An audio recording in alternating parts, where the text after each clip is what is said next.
everyone, and welcome again to another small detail things video where we're going to look at some more stuff that's interesting about the game, tidbits here and there. And yeah, today we've snuck around enough in Hogwarts where we've skipped class, but now we're sneaking out of Hogwarts entirely. We're actually going to a much more, well, I guess, much more restricted place. I say restricted very loosely. It's the Forbidden Forest today, but as you all might know if you've watched enough of their movies, the Forbidden Forest is pretty much just forbidden in name. I swear every single movie they've gone there. I swear half of the book they spent in the Forbidden Forest doing like dark black magic, whatever, and she's just like, it's fine. And then like the one day they like talk out of turning class, 50 points from Gryffindor or whatever. So it's funny to sometimes watch the continuity of that. But yeah, the Forbidden Forest today.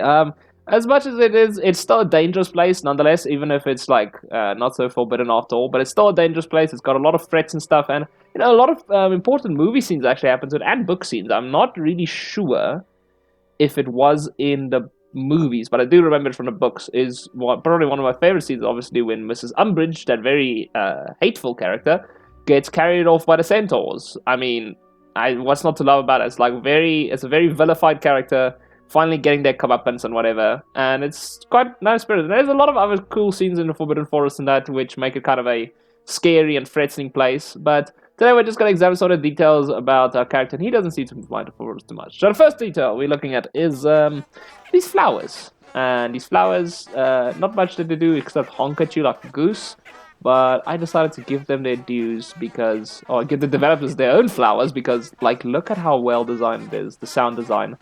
Every individual flower is moving by itself and like doing its own honks. If you have headsets, like you can hear it way more clearly as I'm trying to swivel, pivot the audio and stuff like that. Like, it's really, really great to see that. But yeah, small detail. The next detail, there were some ruins. As soon as I walked into the Forbidden Forest, there were some ruins to explore, and with the flowers and stuff at the front. So it looks like these ruins were visited at some point. Now, what these ruins are, because there's a lot of castle ruins around Hogwarts and around some of these places and stuff like that. I'm trying to make out if they're all connected or not, but this one in particular is interesting because there is an inscription at the end or the side of this thing. And I thought at first, okay, maybe it's Latin or something, because we were learned that we do spells in magic, or we do spells and incantations in Latin, or maybe an older language or something like that. But obviously, it's very difficult to read and stuff like that. And what I could make out, like I tried to throw into Google Translate as for Latin, and no, it's pretty much like gibberish. It doesn't take it at all.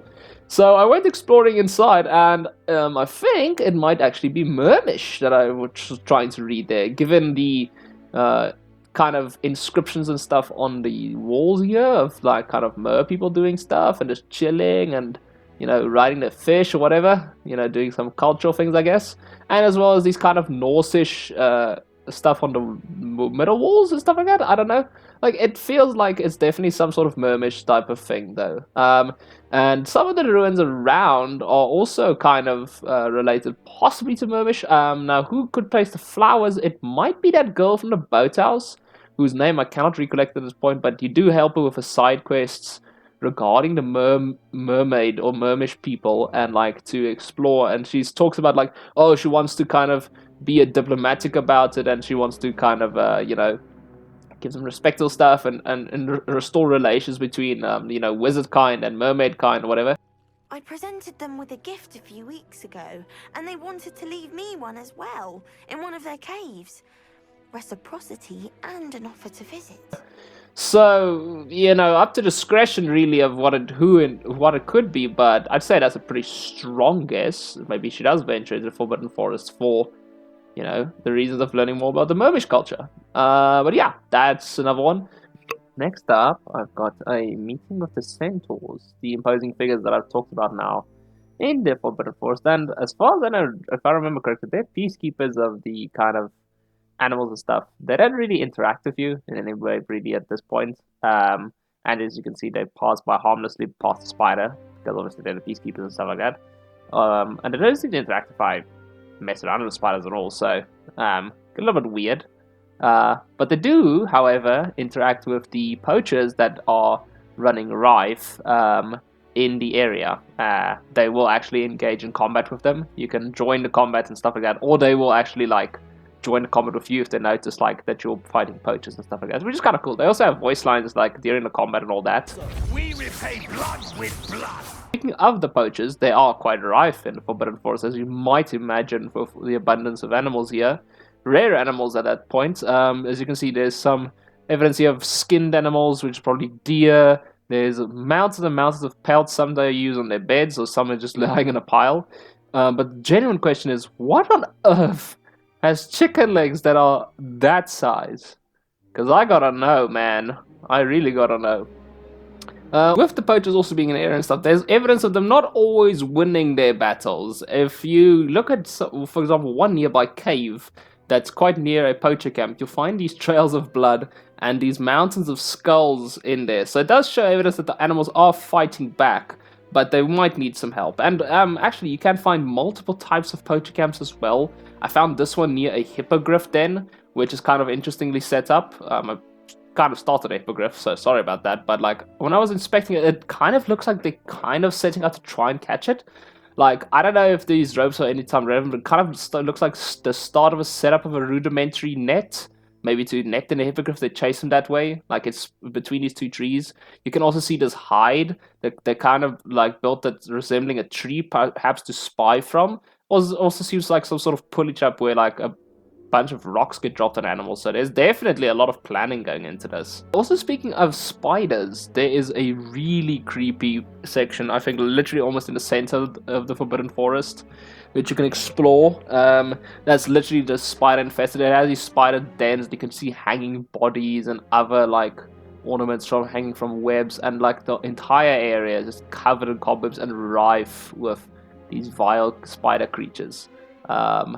And yeah, it kind of reminds me of the section where the in Chamber of Secrets, I believe, where Harry and Ron have to go speak to Aragog about something. And of course, this isn't nearly Aragog's den. This was like way prior, because Aragog came from a foreign land, met with Hagrid, and he stored him away in the Forbidden Forest when he was accused of being the creature that killed that, I think, Moaning Myrtle. But it wasn't, it was obviously the Basilisk. So yeah, so that was kind of cool. Obviously this is not before that, but it's kind of pays homage to that. Also, if you guys didn't know, you can actually turn off these spiders now in the game. There's an actual arachnophobia mode where you can turn off the spiders in the game, but I don't understand what everyone's the fuss about. I mean, there's nothing scary about spiders. Moving on, of all things I found a house in the middle of the Forbidden Forest, and this one really intrigued me because it looks like someone did attempt to properly live here. There's a garden, there's a well, there's the burnt down house, and if you go near the house, you find two inferi, I think, in here, like that roamed around. So it definitely means like the people who did live in this house obviously succumbed to something of sort of a curse or whatever. But yeah, after you defeat the Inferi, you can look around. I'm trying to figure out what happened to it. Like, I first thought it was burnt, but the thatch roof is still intact, so that kind of like degrades that. It is collapsed on one side, and the house seems like pretty much broken, and the wood seems to rot. So like, how long it has been here, I don't know, but it's a cool mystery. If I do find something else, I'll let you guys know about that. Random stuff. There was also just random cave, I guess, with these dancing pots. And the inscription on the wall looked like a bunch of goats or horses. So, I don't know, Centauri really have tombs of sorts or some sort of culture like that. But, I mean, you get a free chest from lighting up the dancing pots. So, thanks, I guess. But that's that. Quick sort of summary. The Forbidden Forest likes to keep its secrets close to its chest. I'm pretty sure there should be a few more that I could dig up maybe later on or something like that. Or maybe when I do more quests around it, because I do believe there are a few quests surrounding it in the Forbidden Forest. So hopefully we do get around to that. But other than that, thank you guys again for watching. Thank you for always checking out these videos. I hope you guys enjoy also learning a lot more about secrets about this game than I have. It has been a little bit of a while since the long video of mine. I'm planning to do a bit more about that in the near future. But until then, you guys stay safe. I hope you guys still enjoy the magic, and we'll chat soon.